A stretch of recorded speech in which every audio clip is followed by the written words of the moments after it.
Welcome back to Next Gen Console Watch, our show following the latest gaming hardware. I'm Jamin Hatfield. This week I'm joined by Brian Altano from Podcast Beyond, and from Podcast Unlocked is Ryan McCaffrey. And it's been a couple weeks now since PlayStation announced it will be ending production of games on physical discs in early 2028. This followed the reveal that the most anticipated game of all time, GTA 6, will not be released on physical media. The backlash to this news has been significant, to say the least. Lawmakers in Mexico are set to file an antitrust complaint against Sony due to this controversial decision. An online petition called Don't Kill the Disc has over 300,000 signatures. The UK's Digital Entertainment and Retail Association, the ERA, called Sony's decision a triumph of corporate convenience over consumer choice. Every video PlayStation has published on YouTube since the announcement is flooded with comments like "we want discs" and "no physical games, no sale." The same is true for everything it has posted on social media. In spite of all this, Dr. Serkan Toto, CEO of Japanese game industry consultancy firm Kantan Games, says, "I sympathize with physical media fans, but Sony will not reverse this decision." They, of course, knew what the online reaction would look like, and they now wait for the storm to pass. But the storm has not passed yet. So, Brian, what has the reaction to all this been like in the Podcast Beyond community? I mean, as the kids say, the vibes are rancid. It's bad. Basically, every comment, we've been covering this extensively over on Beyond, and we are overwhelmingly pro-consumer. You know, and this is coming from, I won't speak on behalf of the entire company here at IGN. A lot of us are predominantly digital in our collectors, right, in our collections, right? And that is just a way that, I have it sort of embraced video games as a medium. I love physical games. I love physical editions of games. But me personally, and you can call me part of the problem, I actually prefer having digital games. That said, I don't want the option to be taken away from the people who don't want to engage with video games in just a digital level. And at the same exact time that these stories were coming out, Sony was removing movies from their store and delisting purchases that people had already made on their systems and through their accounts. There's a lot of issues here that I have big problems with as somebody who is pro-consumer. I think that consumers need that flexibility, and the comments on Beyond and all over social media have been saying repeatedly, I think I'm done with PlayStation. And these are people who are saying, I'm a lifelong PlayStation owner. I was there since the PS1 or the PS2 or the PS3. I've had my account for this and this. I've been a subscriber to this and this for this many months and years. And PS5 will be my last console. And I don't think that, maybe even if it's just 10 or 15 or 20% of the audience is still buying physical, getting rid of that audience, like turning your back on them, that is a significant number. If you had 1 in 5 people that bought a PS5 decided not to buy a PS6, that would be major news. That is a huge drop. That's not something anybody wants. And the thing I keep coming back to is, yes, there's probably sort of an inevitability here, right? We are going to go all digital with everything eventually. We've seen it happen with some other mediums. I think that players should always have the option to buy physical. I think that there should always be retro game stores. There should always be companies like Fangamer and Limited Run who are like making sort of more boutique-y collector's editions that people can buy. And you won't even have the option to buy those and put them into your PS6. And again, this is something that is inevitable. It's probably, in 10 years, 20 years, going to be something that we all have to come to terms with when it comes to video games. But we're not there yet. And it feels like euthanizing an animal that is still healthy. Like, Jesus, man. But no, honestly, let's be honest here. Like, there's still life left in this option, and we're not letting it get to that point. We're just sunsetting it a little sooner than expected. So, yeah, I have a problem with it, and I'm all for them getting backlash on this. Yeah, like you, I am also probably 95% digital on my PlayStation. Now on Switch, I prefer having physical because we have two Switch 2s in our household, and it's actually a real pain in the ass trying to share digital games between Switch consoles. So I want to have that cartridge. That's super easy. But yeah, mostly digital on PlayStation. Although, a couple times a year, maybe there's a good Black Friday sale with Amazon, or Amazon will occasionally run a deal for like buy 2 get 1 free, and I'll pick up some discs then. But that kind of demonstrates one of the major problems here. If the PlayStation Store is the only place you can get your games from, Sony could hold a sale. There is a sale happening right now in the store, but it's entirely up to them. There's no other cheaper route that you can go. Ryan, how about you? Are you mostly digital on Xbox these days? Yeah, I actually mirror largely what you were talking about with your personal collection. I mean, I have behind me is sort of the pick of the litter from the 360 era. There's a actually, yeah, a few shelves there of physical discs, and there's a lot more in my garage downstairs, which I'm so happy to have because they do represent memories, right? Like even if I just pull one randomly off the shelf, I can and open it up and even look at the disc art, like it just suddenly I can tell you a story about that game. And it's not that I can't do that if you just name a game that I own digitally, but there is that emotional attachment too, but it just gets more to like, well, number one, it's interesting to see Sony step on a massive rake instead of Microsoft. No, I mean, granted, they've got permanent like stuff, rake marks from the handle of the rake in their foreheads from all the times that they've stomped on rakes, including very recently. But we're not used to Sony being this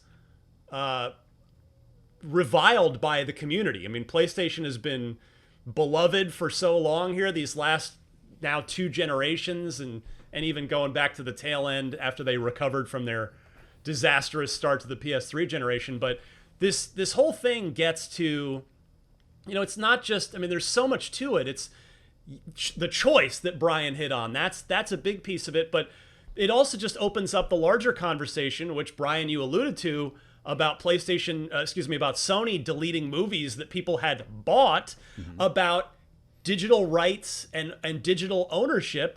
Microsoft, not Xbox, but Microsoft stepped on a rake this week. There was a big blow up about a content creator who had just their so many games and family photos and digital mementos gone. Like Microsoft deleted the account because it got, I guess, hacked or compromised, and Microsoft just nuked it.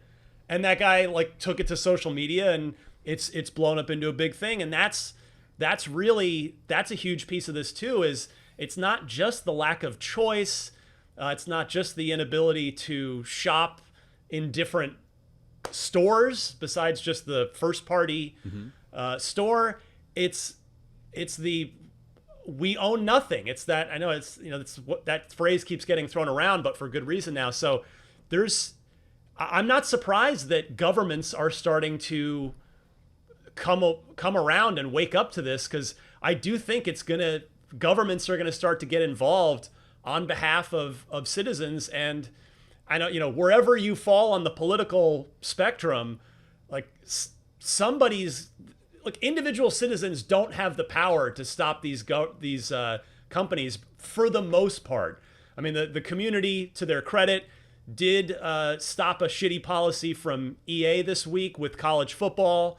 But by and large, we kind of need governments that actually wield the power to do something about these corporations. So, Sony is stepped into the hornet's nest on this, and it's a conversation that, even despite the inevitability, I agree, of digital overtaking everything, just as it has in PC gaming for a while ago. It's we got to figure this out, and there's got to be a fairer way to do it than for these tech companies to just be the judge, juries, and executioners on this stuff. Yeah, don't you think? Spot on. Don't you think this provides Xbox with a huge opportunity if they want to come out and say, "Hey, we're not getting rid of discs"? That would be great. The problem is they've already, like, they haven't publicly denounced physical the way that Sony just has, but Microsoft has not. Xbox hasn't really been doing anything with physical media for a while already.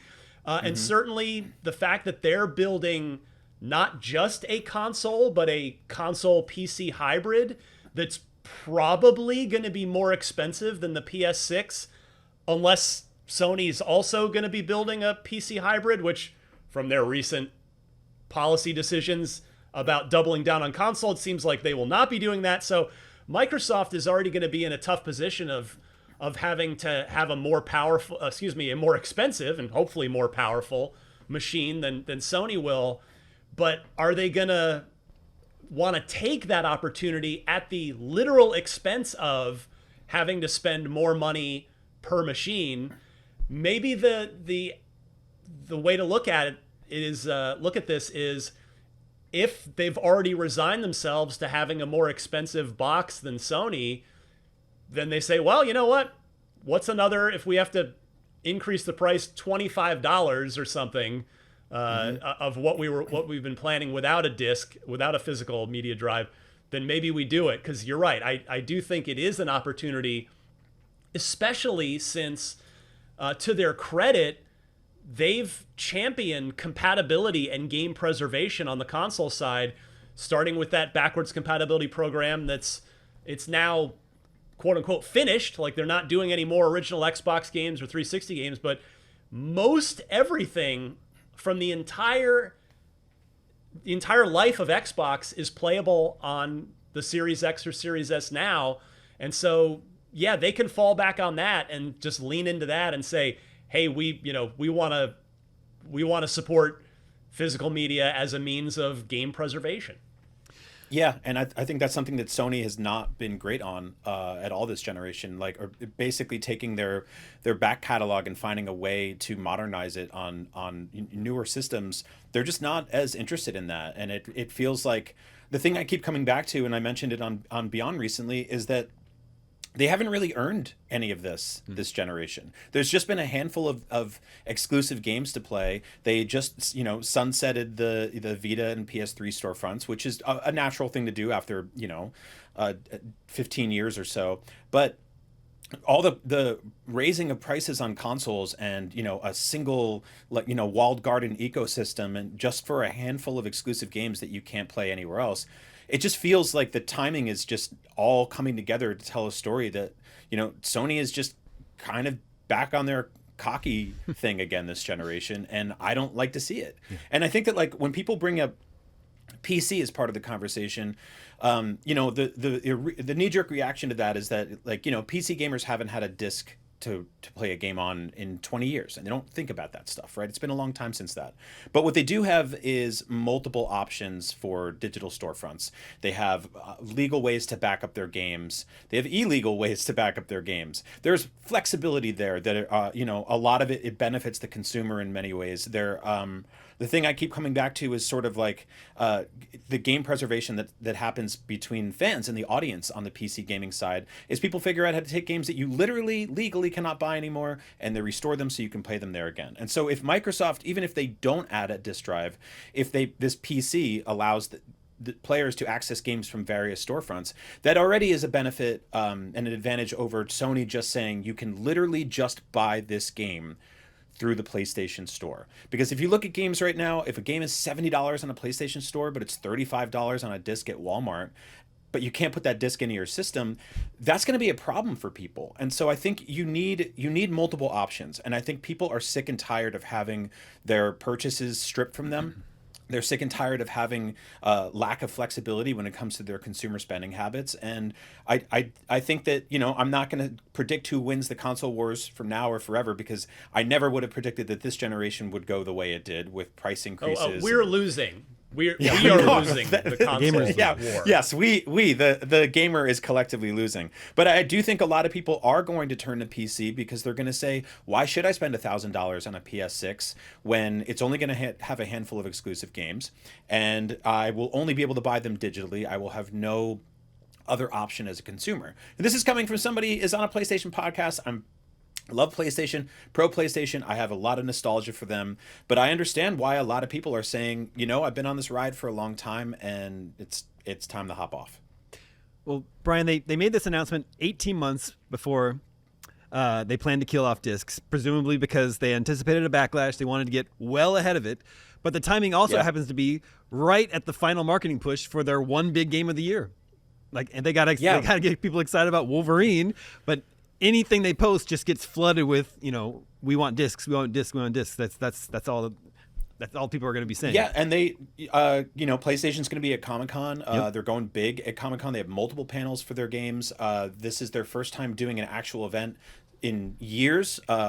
Many of us remember that they used to literally do their own event where they would celebrate PlayStation, and they're not doing that anymore. They stopped going to E3 pretty much before anybody else. Like they pulled away from events, and this is their first time. And Wolverine will be one of what, 3 of their last big first party games that will ever get a disc ever again. And if you buy that disc, you won't be able to play it on your PS6, presumably. Like maybe there'll be an optional disc drive, but anyone buying into that is going to not be able to buy any PS6 games on disc. So this is going to be one of their last big games on store shelves ever before they're just not on store shelves anymore, or it's just that disc in a box bullshit. So what do you think? How long is Sony going to have to weather this storm? I mean, they're going to have to hear about it forever, and that vocal minority is going to be loud for as long as they need to be. Whether or not that impacts anything on the greater scale next generation, it's tough to say. I imagine the PS6 will launch and be a hit, and I imagine a certain percentage of that audience will come home and be like, "Where's the disc drive?" But I do think that that doesn't tell the whole story. We were all there for the launch of the Wii U, and Damon, there was a video we put up just a couple months ago, sort of about how the Wii U failed so the Switch could succeed. And there's a really great part in that where it's 2 back-to-back news reports coming from you. And in the first one, it's reporting on the launch numbers of the Nintendo Wii U, and you're like, they're solid, they're strong, they're pretty good.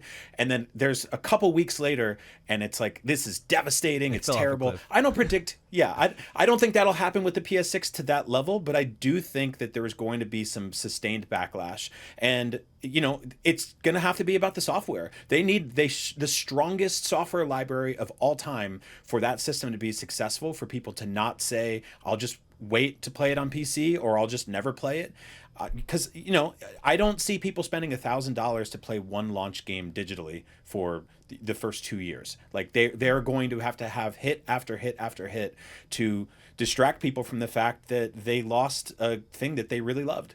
Yeah, there is already no appetite for next gen hardware. Like people are happy with their current machines. Everything's too expensive now, and now this announcement that it's not going to play physical discs, that's just everyone's going to be, they just created this real uphill battle for themselves to get people excited about the PlayStation 6. But dear viewers and listeners, we want to know, what will you miss the most about physical games? Their trade-in value, sharing games, being able to buy used, or maybe just how they look on your shelf. That's a nice aspect of it as well.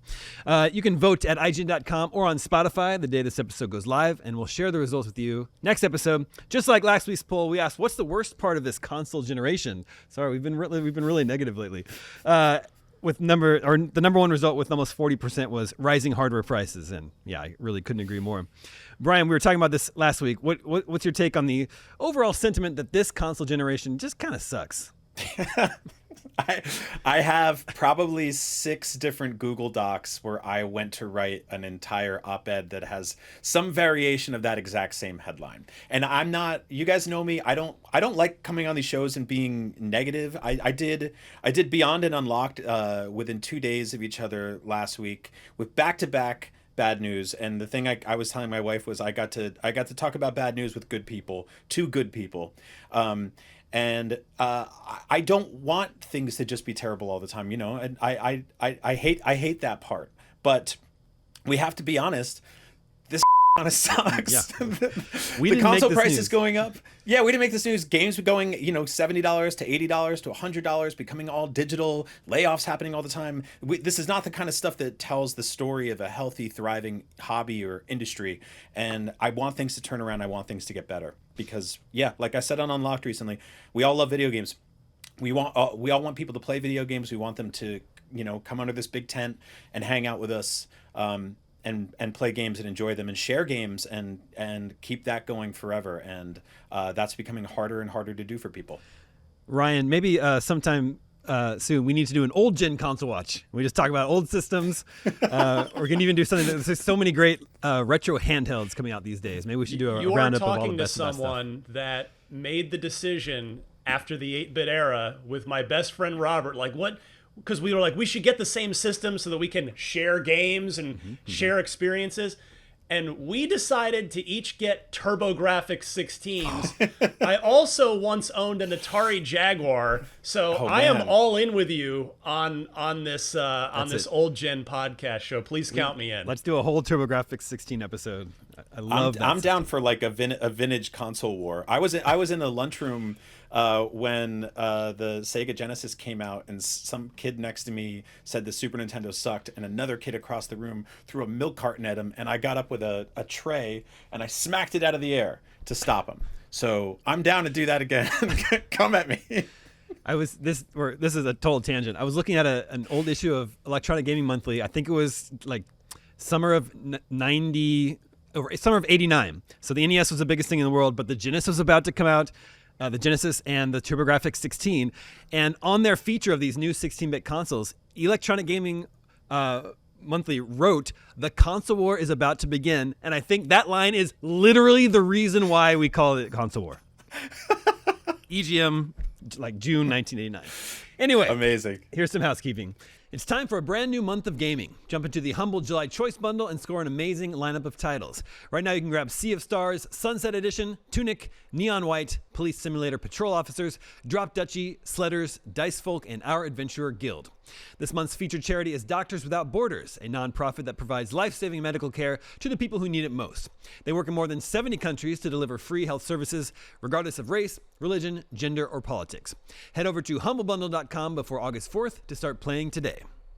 And that's our show. Thank you to both Brian and Ryan. Thank you to everyone working behind the scenes to make this show possible. My name is Damon. We'll be back next week with more of the latest gaming hardware or more old gen hardware. We'll see.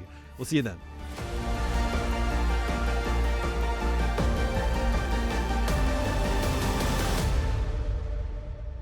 This episode of Next Gen Console Watch was produced by Damon Hadfield, Jobert Atienza, and Sam Claiborne. Damon is also the host, and Max Scoville and Ryan McCaffrey serve as regular panelists. Technical direction is by Jobert Atienza, with technical production by Marian Franzen and Amir Rakib. Audio engineering is handled by Amir Rakib. Post-production editing is by Jobert Atienza, and graphic design is by Justin Vachon. Next Gen Console Watch is an IGN production and part of the Geek Media Network.